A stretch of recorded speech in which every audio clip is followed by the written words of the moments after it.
26 नवंबर 2008 मुंबई, जिसे सपनों की नगरी कहा जाता है, छत्रपति शिवाजी टर्मिनस पर हजारों लोग थके हारे घर लौटने की जल्दी में थे। कोई बच्चे के लिए खिलौना ले जा रहा था, कोई बीवी के लिए मिठाई। लियोपोल्ड कैफे में विदेशी सैलानी हंसी मजाक में डूबे थे। ताजमहल पैलेस होटल की रोशनी रात के अंधेरे में जगमगा रही थी। बड़े बड़े बिजनेसमैन, राजनेता डिनर टेबल पर बैठे थे। शहर को जरा भी अंदाजा नहीं था कि यमराज दहलीज पर कदम रख चुका है। कोलाबा के किनारे पर रात के अंधेरे में कुछ इन्फ्लेटेबल स्पीड बोट्स आकर रुकी। उनमें से 10 नौजवान उतरे, कंधों पर भारी बैग और हाथों में AK-47 राइफलें। उनकी उम्र 20 से 25 साल। चेहरों पर न डर था न घबराहट, बस एक खूनखार इरादा। ये लश्कर-ए-तैयबा के 10 आतंकवादी थे और उस रात उनका एक ही मकसद था, मुंबई को जला देना। किनारे पर कुछ मराठी मछुआरों ने उन्हें देखा। अजनबी चेहरे, भारी बैग, रात का वक्त, कुछ तो गड़बड़ लगी। उन्होंने पूछा, कौन हो तुम? इतनी रात को यहाँ क्या कर रहे हो? आतंकियों में से एक ने ठंडे दिल से जवाब दिया, अपने काम से काम रखो। मछुआरों ने पुलिस को खबर दी। पुलिस ने कोई एक्शन नहीं लिया और उसी एक लापरवाही की कीमत इस शहर ने 166 बेगुनाह जिंदगियों से चुकाई। लेकिन यह सब यहाँ से शुरू नहीं हुआ था। इस खूनी खेल की नींव महीनों पहले पाकिस्तान की पहाड़ियों में रखी जा चुकी थी। पाकिस्तान के मुजफ्फराबाद में एक सीक्रेट कैंप था। वहां 24 से 26 नौजवानों को एक एक करके लाया गया। पहले उनके दिमागों को धोया गया। भारत में मुसलमानों पर हो रहे अत्याचारों की तस्वीरें और वीडियो दिखाई गई। जिहाद का जहर उनकी रगों में उतारा गया। जब दिमाग पूरी तरह भर गए, तब शुरू हुई असली ट्रेनिंग। पहले बेसिक कॉम्बैट, फिर एडवांस्ड हथियार और विस्फोटकों की ट्रेनिंग। मांगला डैम के रिजर्वायर पर समुद्री नौकायन सिखाया गया। मनसेहरा के पास एक अलग कैंप में कमांडो टैक्टिक्स। पाकिस्तानी आर्मी के रिटायर्ड अफसर इन्हें सिखा रहे थे। ये कोई आतंकी ट्रेनिंग नहीं थी, ये एक देश का दूसरे देश के खिलाफ छुपा हुआ साजिश था।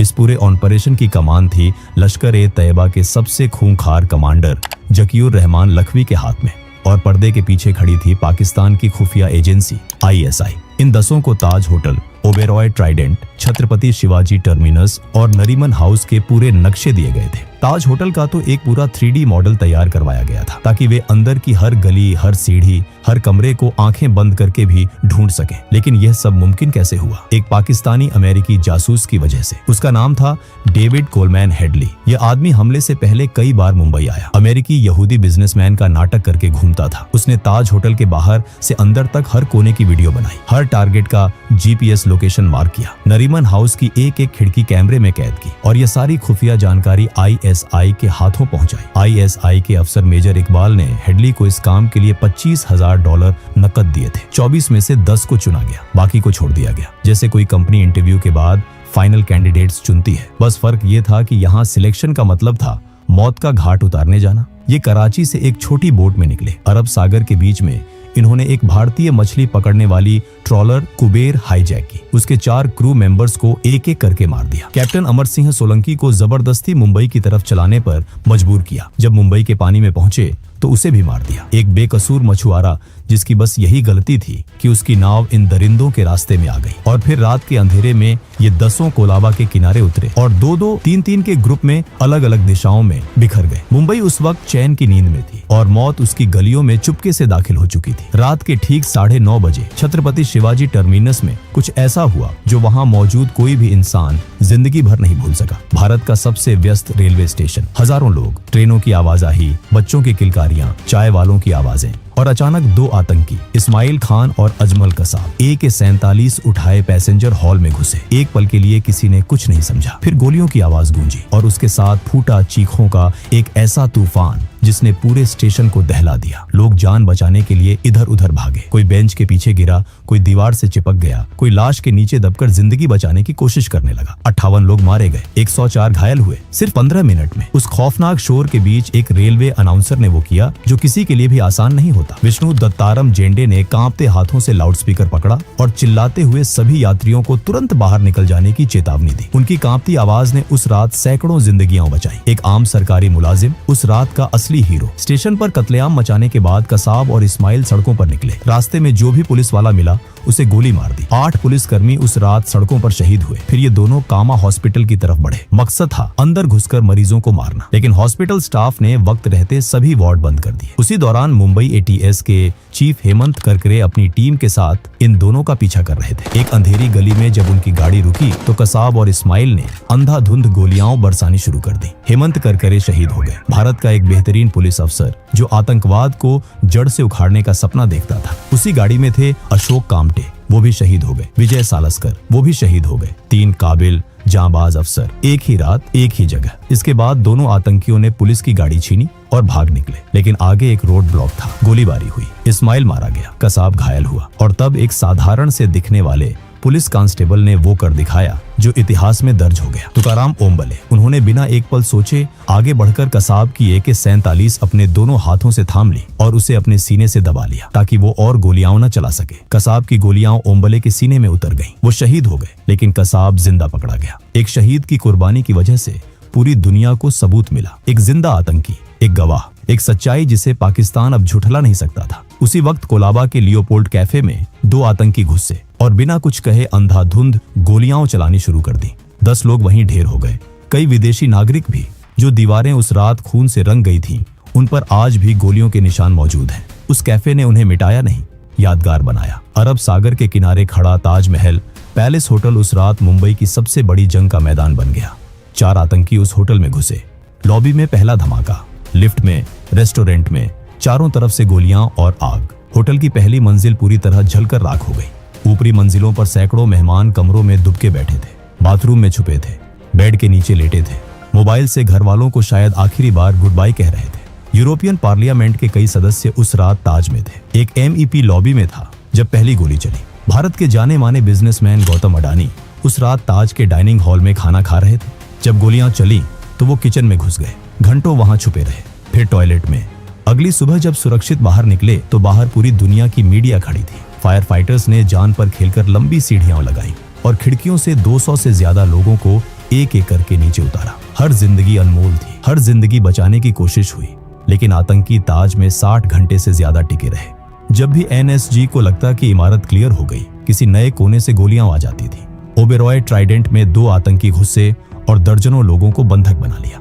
32 बंधक वहां मारे गए। और फिर था नरीमन हाउस, उस रात का सबसे दर्दनाक अध्याय। कोलाबा की एक पतली गली में एक 5 मंजिला इमारत, वहां था मुंबई चबाद हाउस, एक यहूदी धार्मिक सेंटर। 2 आतंकी वहां घुसे और कई लोगों को बंधक बना लिया। भारतीय खुफिया एजेंसियों ने उन आतंकियों और उनके पाकिस्तानी हैंडलर्स के बीच के रेडियो ट्रांसमिशंस पकड़े। उन ट्रांसमिशंस में हैंडलर्स कह रहे थे, एक यहूदी की जान 50 गैर यहूदियों से ज्यादा कीमती है, उन्हें किसी भी कीमत पर जिंदा मत जाने देना। उस इमारत में थे रैबाई गैब्रियल होल्ट्सबर्ग और उनकी पत्नी रिवका 6 महीने की गर्भवती थी। दोनों ने अपनी पूरी जिंदगी यहूदी समुदाय की सेवा में लगाई थी। उनका 2 साल का बेटा मोशे भी वहीं था। आतंकियों ने रैबाई गैब्रियल और रिवका को गोली मार दी, 4 और बंधकों के साथ। उस वक्त उनका मासूम बेटा मोशे शायद माँ बाप की लाशों के पास बैठा रो रहा था। उस बच्चे को बचाया उनकी भारतीय नैनी सैंड्रा सैमुअल ने। जान पर खेलकर आतंकियों की नजर बचाते हुए वो मोशे को लेकर नीचे उतरी और बाहर निकल आई। वो बच्चा आज जिंदा है। उसकी तस्वीर, जिसमें वो खून से सने कपड़ों में रो रहा था, उस पूरी रात का सबसे दर्दनाक चेहरा बन गई। NSG के कमांडोज हेलीकॉप्टर से नरीमन हाउस की छत पर उतरे। सार्जेंट गजेंद्र सिंह बिष्ट रस्सी से छत पर उतर रहे थे जब नीचे से ग्रेनेड आया। बुरी तरह घायल हुए, इलाज के दौरान शहीद हो गए। उनके शहीद होने के बाद दोनों आतंकी मारे गए और नरीमन हाउस आजाद हुआ। इन सब जगहों पर इन 10 आतंकियों के हाथों में सिर्फ हथियार नहीं थे, हाथों में थे मोबाइल फोन भी। और पाकिस्तान में बैठे उनके हैंडलर्स उन्हें रियल टाइम में निर्देश दे रहे थे। टीवी पे न्यूज देखकर बताते, तुम्हारे बाईं तरफ NSG आ रही है, दाईं तरफ निकलो, अभी गोलियां चलाओ, बंधकों को मत छोड़ो, पकड़े जाना मत। जब इंडियन अथॉरिटीज ने होटलों तक टीवी सिग्नल बंद करवाया, तभी जाकर उस रियल टाइम गाइडेंस का एक रास्ता बंद हुआ। इन अटैकर्स के पास बांग्लादेश बॉर्डर के पास से खरीदे गए सिम कार्ड्स थे। एक सिम कार्ड अमेरिका के न्यू जर्सी से खरीदा गया था। उन्होंने गूगल अर्थ से मुंबई के नक्शे याद किए थे और कुछ रिपोर्ट्स कहती हैं कि इन्हें कोकेन भी दी गई थी ताकि दिल कमजोर ना हो। 29 नवंबर सुबह के 8 बजे NSG के कमांडोज ने ऑपरेशन ब्लैक टॉर्नेडो का आखिरी फेज पूरा किया। ताज होटल के आखिरी 3 आतंकी मारे गए। 66 घंटे बाद मुंबई की जंग खत्म हुई। उस ऑपरेशन में शहीद हुए मेजर संदीप उन्नीकृष्णन। केरल के इस बेटे ने एक घायल साथी कमांडो को बचाते हुए दुश्मन की गोलियां अपने सीने पर झेली।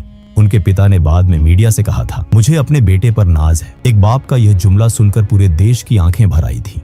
एनएसजी ने ओबेरॉय से 250 लोगों को, ताज से 300 लोगों को और नरीमन हाउस से 60 लोगों को जिंदा बाहर निकाला, लेकिन 166 बेगुनाह लोग कभी घर नहीं लौटे। 300 से ज्यादा जिंदगी भर के लिए घायल हुए। 29 देशों के नागरिक उस रात मुंबई में थे और उनमें से कई की लाशें उनके वतन वापस गईं। अजमल कसाब से पुलिस ने घंटों पूछताछ की। उसने सब बताया। लश्कर का ट्रेनिंग कैंप मुरीदके में कहाँ है, किसने ट्रेनिंग दी, कराची से कैसे निकले, कुबेर को कैसे हाईजैक किया, पाकिस्तान से हैंडलर्स कौन थे। उसकी हर बात एक सबूत था, एक ऐसा सबूत जो पाकिस्तान के झूठ की परत दर परत उधेड़ रहा था। पाकिस्तान ने पहले कहा कसाब हमारा नहीं है, फिर 7 जनवरी 2009 को मानना पड़ा, हाँ वो पाकिस्तानी है। फिर कहा लेकिन इसमें सरकार का कोई हाथ नहीं। पूरी दुनिया जानती थी कि यह झूठ है। डेविड हेडली को 2009 में अमेरिका में गिरफ्तार किया गया। उसने कोर्ट में कबूल किया कि आईएसआई का ऑफिसर इस पूरे ऑपरेशन का हिस्सा था। एलईटी का कोई बड़ा काम आईएसआई की जानकारी के बिना नहीं होता था। साजिद मीर, जिसे इस हमले का